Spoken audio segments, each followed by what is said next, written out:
The Egyptian numeral system. What kind of numeration system did the Egyptians use? Egyptians had a decimal-based numeral system, and it allowed for the additive principle. Also, their system is considered to be unary, which is the simplest numeral system to represent natural numbers. We know this because Egyptians scripted their writings on stones of monument walls of ancient time, pottery, limestone plaques, and papyrus. Their language of numbers is composed of hieroglyphs and pictorial signs that represent different objects like people, animals, plants, and numbers. The Egyptians' base and the representation of zero. What base did the Egyptians count in? Egyptians counted in base 10.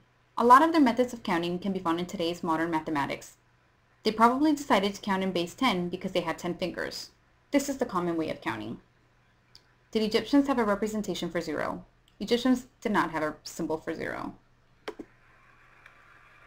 Did Egyptians represent fractions of the whole? If so, how? The Egyptians had a need for fractions, such as supplies, food, either equally or in a specific ratio. The Egyptians did not write fractions because of the restriction in notation. For example, 1/5 was written as this picture right here. The Egyptians used a hieroglyph, which is an open mouth, above the number to indicate its reciprocal.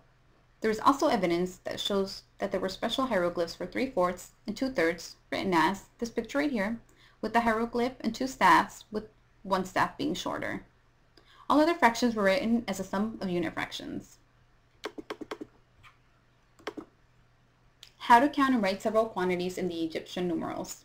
So before I show you my examples here to my right, I'm going to show you so you can understand what symbols they used to write for what numbers.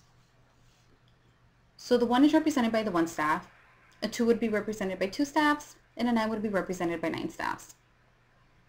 10 is represented by the heel bone.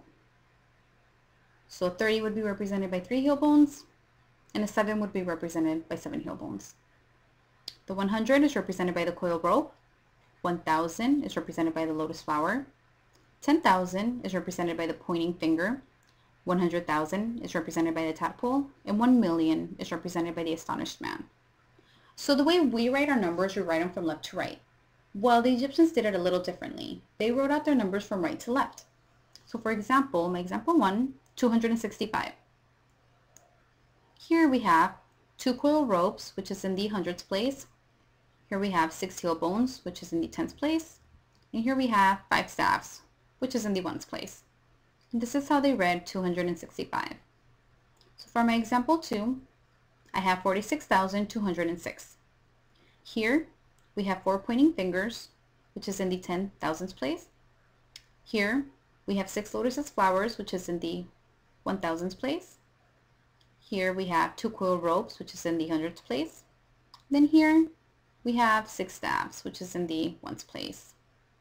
And this is how they read their numbers, 46,206.